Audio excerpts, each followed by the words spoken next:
Today we will study wedges.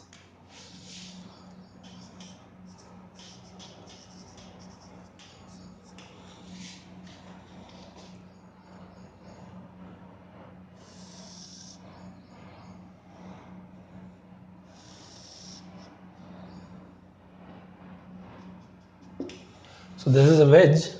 The upper surface of the wedge is inclined to the lower surface by an angle, let's say alpha. This wedge is resting on the ground like this. A body of weight W lies on this wedge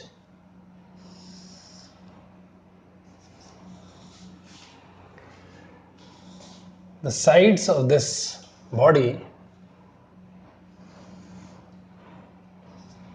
have been supported by roller supports.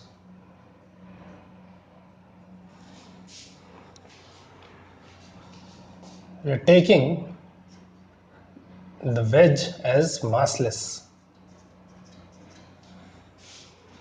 Okay, in our analysis we are taking the wedge massless. The coefficient of friction between these two surfaces and these two surfaces is the same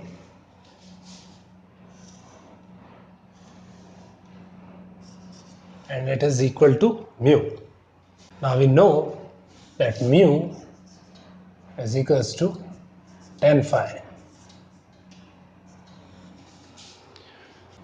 where of course phi is the friction angle.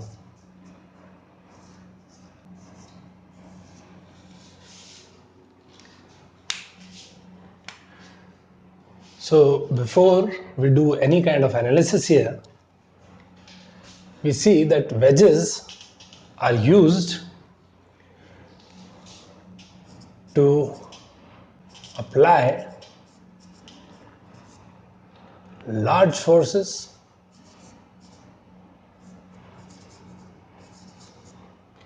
they are also used to adjust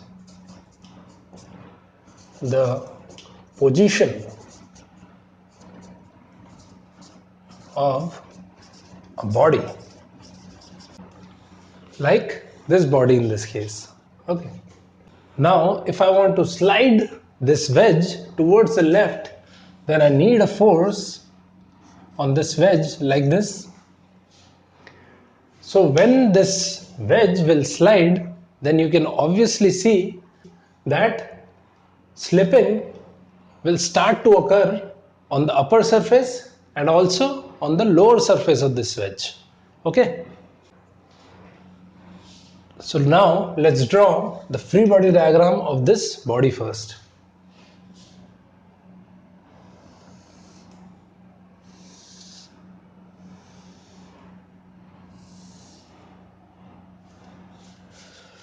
So this body has a weight W. Now I want to know the direction of frictional force on the bottom surface of this body. Okay. When this wedge just begins to slide to the left, then you can see that the upper surface of the wedge has a relative motion with respect to the body in this direction. Okay. Then obviously the frictional force on the upper surface of the wedge will be opposite to this tendency of motion. Now from the Newton's third law we can easily say that if the frictional force on the upper surface of this wedge has a direction like this, then the frictional force on this body will have a direction opposite to this direction, which is like this. So this is the frictional force Also, there will be a normal reaction between these two surfaces. Now we can draw the resultant of these two forces. Let the resultant be R2. As the friction is limiting, we can say that the angle which this resultant makes with the normal reaction is nothing but the friction angle phi. Okay, so if this is the common normal, then we can say that R2 makes an angle phi with the common normal. Okay, so let me erase all this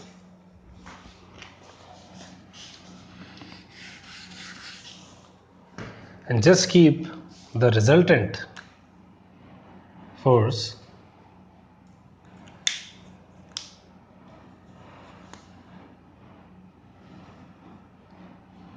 so this is R2 and it makes an angle phi with the common normal.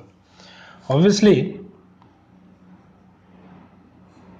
if this angle is alpha, okay, then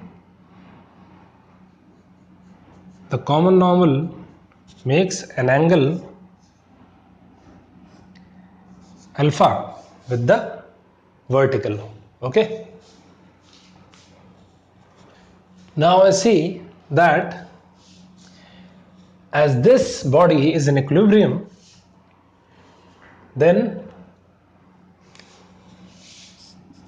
if this is x, this is y, then we can say summation fx must be 0 and summation fy must be 0. Okay, so when we'll write summation fx equals 0, we see that the component of R2 towards the left will come. Okay, so there must be another force to balance this component of R2. Okay, so as the component of R2 is towards the left, then we should have from the wall a reaction like this towards the right to balance the component of R2. Okay, so now as this body is in equilibrium and it is under the influence of three forces, then we can say this is a three force member. So these three force vectors form the sides of a closed triangle. So we have R3 like this, W is vertically downwards, and R2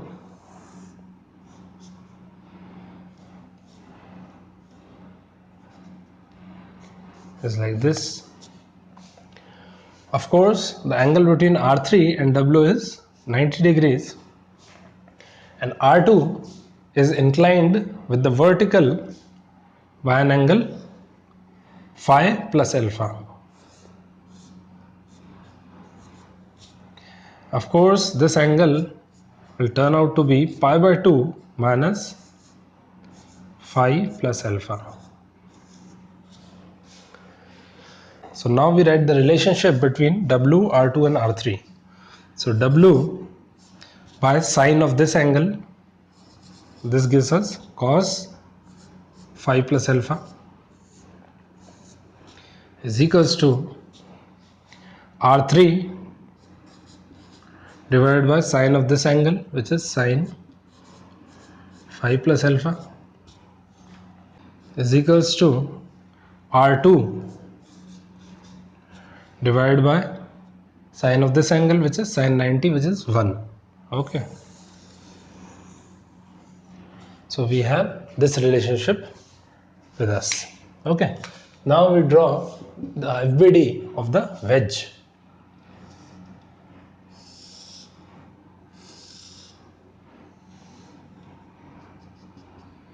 This angle is alpha. Now the wedge is massless, so we won't take the weight of the wedge into account. The force P is like this. Okay, it is acting horizontally on this wedge. Now on the upper surface, this is the common normal.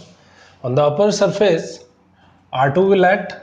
Now from Newton's third law, you can say that if R2 is acting on the body like this, then on the wedge it will be acting like this. Okay.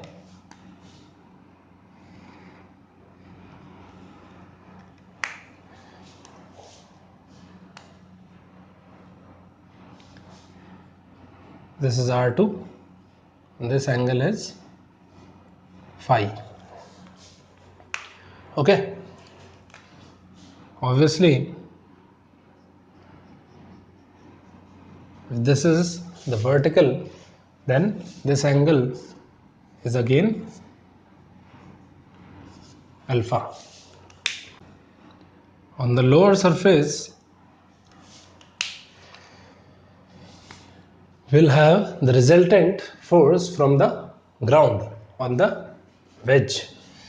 So, in which direction friction will act? As this wedge has a tendency to slide towards left, then on the bottom surface the frictional force will be on the right. Okay, so the resultant would be like this. So let it be R1. This will form an angle phi with the common normal. So now this wedge is in equilibrium and it is under the influence of three forces. So it is a three-force member. We can say these three forces will be concurrent and they will form the sides of a triangle. So R2 will be like this. P is like this. And this will be R1. Okay, now we'll see what are the angles. Now R1 makes an angle phi with the vertical. So this angle is phi. R2 makes an angle phi plus alpha with the vertical. So this angle will be phi plus alpha. Of course,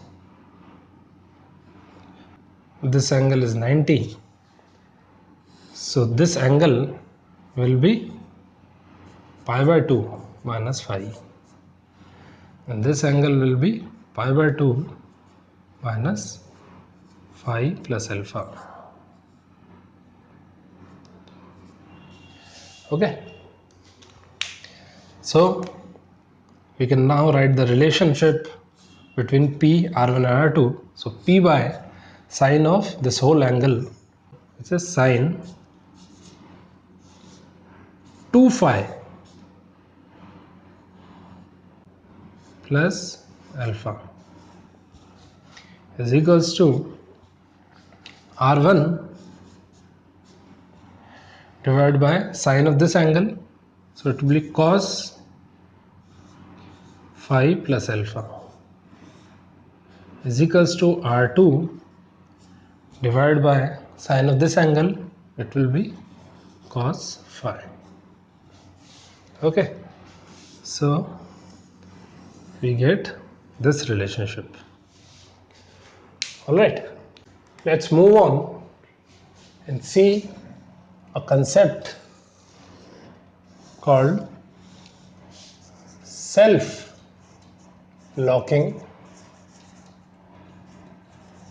wedges.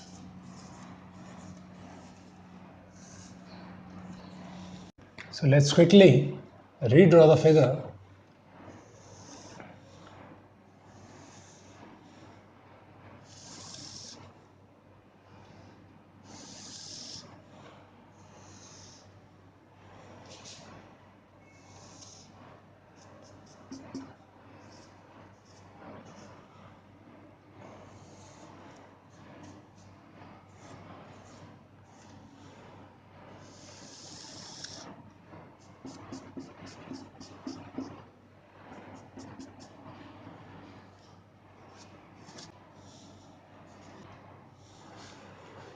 So now we'll analyze that if we don't apply the force P here on the wedge, then what is the condition under which this wedge will slide out from its space? Okay, so if this wedge slides out from its space, then slipping should occur on the upper as well as lower surface of the wedge. Okay, now if that doesn't happen, if the wedge doesn't slip out from its space, then it is called self-locking.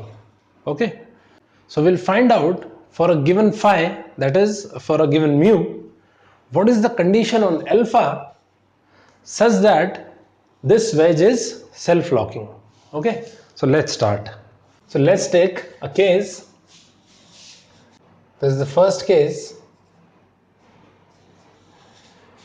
in which slipping occurs on the upper surface of the wedge. So let's draw the FBD of the wedge.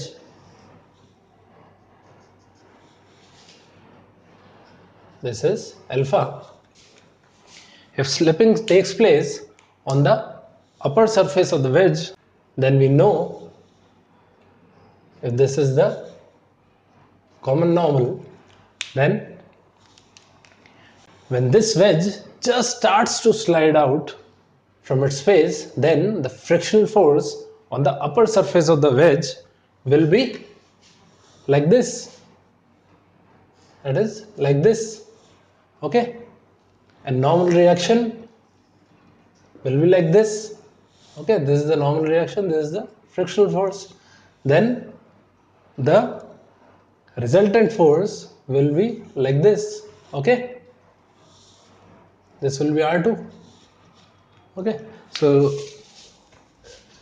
we'll draw it again.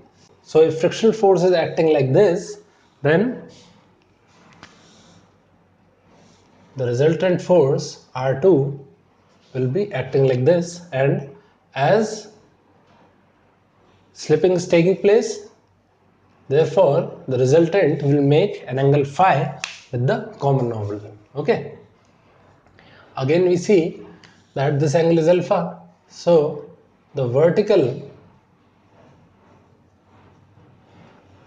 will make an angle alpha with the common normal. Okay, so this is in fact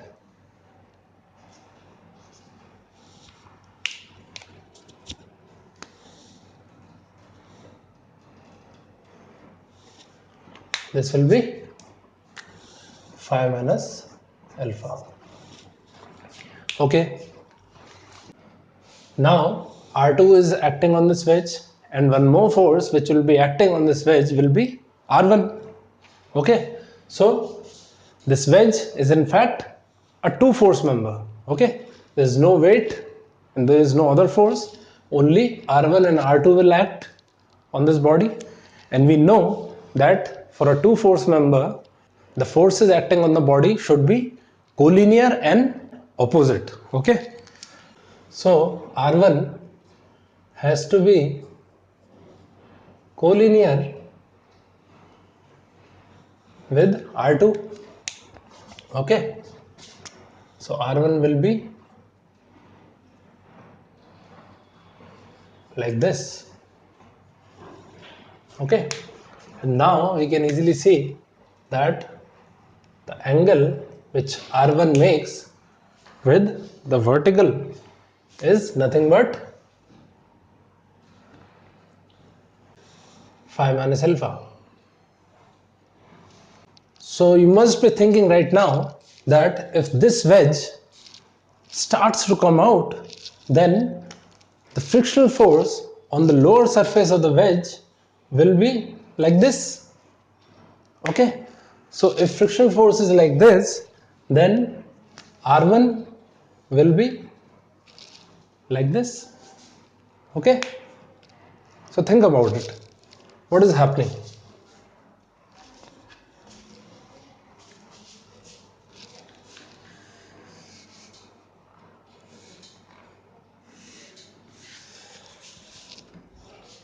So you shouldn't be confused. And why is that?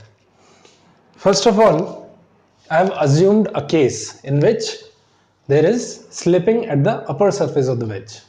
Okay, that's clear. And then I've used the fact that for a two force member, these two forces should be collinear and opposite. I've used this fact. And further, I have not put a condition on alpha. Alpha can be greater than phi. And if that happens, then most definitely R1 will come to this side. Okay, phi minus alpha will be negative and R1 will be on this side. Okay, so you shouldn't be confused. I haven't put a condition on alpha. Alpha could be greater than phi. Now we'll find what is the condition under which no slipping takes place on the lower surface. Okay, and if that happens, definitely this wedge will be self-locking. Okay, as if this wedge has to slide out, then slipping should occur on both the surface simultaneously. Okay, so for the wedge to be self-locking, the magnitude of this angle, that is mod phi minus alpha, should be less than phi. If this happens, then there will be no slipping on the lower surface and this wedge will be self-locking. Why have we taken the magnitude of this? As alpha can be greater than phi. Okay, in that case, this angle will come out to be negative, which is nothing but that R1 will be on this side. Okay, so we have phi minus alpha is less than phi and alpha minus phi is less than phi. Okay, so this gives us phi cancels from both the sides, so it is alpha is greater than 0 and this gives us alpha is less than 2 phi. So we have alpha belongs to 0 to 2 phi. So if the angle alpha is between 0 and 2 phi, then we can definitely say that this wedge will be self-locking. Okay, so we take another case and we check that whether this is the only condition for self-locking. So case second, so if slipping takes place on the lower surface of this wedge, then what is the condition under which slipping should not occur on the upper surface? Okay, so let's see whether this gives us the same result as we have obtained. Okay, so this is the common normal between the wedge and the ground. Obviously, as this wedge is starting to come out, then frictional force will be in this direction, so R1 will be acting like this, and we know that R1 is inclined by an angle phi to the common normal as slipping is taking place on the lower surface. Now this is a two force member, so we know that R2 has to lie on this line. So R2 is like this. Okay,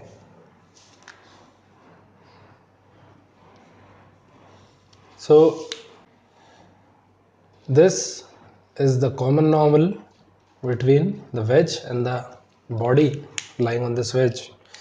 So this angle we know is alpha. Okay, as this is alpha, so this will be alpha, and this whole angle is phi. Okay, so R2 will make angle phi minus alpha with the common normal. Okay, so again we have the condition that if slipping doesn't occur on the upper surface, then magnitude of phi minus alpha should be less than phi, which again gives us the result that alpha belongs to 0, 2 phi. Okay, so for the wedge to be self-locking, we have this result. Okay, so if alpha is between 0 and 2 phi, then you can be rest assured that the wedge will not slip out from its space. Okay, so we have seen that a self-locking wedge will not come out from its space, so it has to be pulled out with a force. Okay, if we have to take it out, it has to be pulled out with a force. So we'll apply a force just opposite to the force we applied earlier, and we see what is the case then. Okay, so let's do it here only. So we have been given that alpha is greater than 0 and less than 2 phi. Okay, by this we know that the wedge is a self-locking wedge.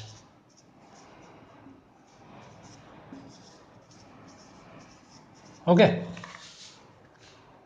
so we need to apply a force in the opposite direction than we applied before to take this wedge out from its position. Okay, so let us analyze this now by first making the free body diagram of this body.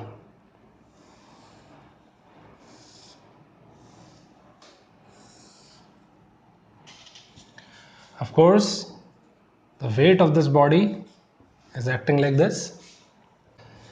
Now we know that if we want to take this wedge out, then there should be slipping on the upper as well as lower surface of the wedge. Okay, so the upper surface of the wedge has a relative motion with respect to this body in this direction. Okay, so on the wedge, the frictional force will be in this direction. Okay, and by Newton's third law, the frictional force on this body will be in this direction. Okay, so now we know, let me erase this. So now we know the orientation of the resultant force. It will be something like this. So this is R2, and R2 will make an angle phi with this common normal. Now if this is x and this is y, then if we'll write summation fx equals 0, then we know that a component of R2 will come in the x direction. Now to balance this, there should be a reaction from the wall on this body. Okay, so we know this body is a 3-force member, and these 3 forces are concurrent and they make sides of a triangle.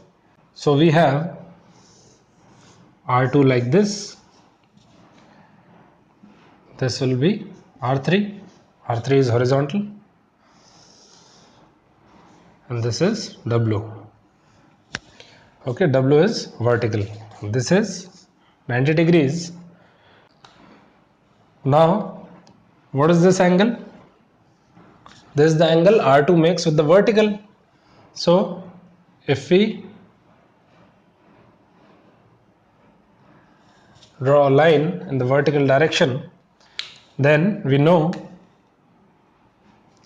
this angle is alpha. So, this angle is also alpha. So, this will be phi minus alpha. Okay, R2 makes an angle phi minus alpha with the vertical. Okay, so this is phi minus alpha, and this will be obviously pi by 2 minus phi minus alpha. Okay, so we can write the relationship between R2, R3 and W. So we have R2 divided by sine of this angle, which is sine 90, so it is 1, is equals to R3 divided by sine of this angle, which is sine phi minus alpha, is equals to W divided by sine of this angle, which is nothing but cos phi minus alpha. Okay, now we draw the free body diagram of this wedge.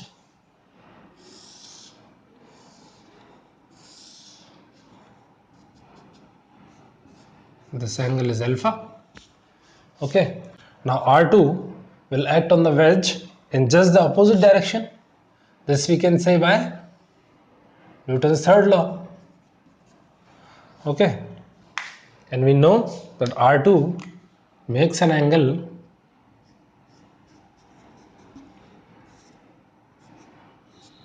phi minus alpha with the vertical. Now P is acting horizontally like this, and R1 will act at the bottom surface. It will be the resultant force from the ground on this wedge. Okay, now as this wedge is moving towards right, so frictional force is backwards, so the resultant force from the ground will be like this. Okay, and this makes an angle phi with the common normal between the wedge and the ground. Now these three force vectors make sides of the triangle. So let's draw them. R1 is like this, R2 is acting like this, and P is like this. Okay, now we see that R1 makes an angle phi with the vertical,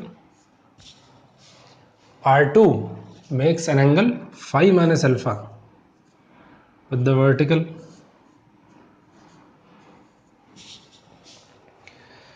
of course if you extend this is 90, so this will be pi by 2 minus phi minus alpha, and this will be pi by 2 minus phi. Okay, so let us write the relationship between R1, P and R2. So R1 divided by this angle is pi by 2 minus phi minus alpha, so this will be cos phi minus alpha is equals to R2 divided by sine of this angle is pi by 2 minus phi, so this will be cos phi is equals to P divided by sine of this complete angle, this is nothing but 2 phi minus alpha, so this will be sine 2 phi minus alpha. So again from here R3 can be known in terms of W and R2 can be known in terms of W, then P can be known in terms of R2, and also R1 can also be calculated. So this is it regarding wedges. Okay, we'll do a single problem later on when we'll take all the problems of friction together. Okay.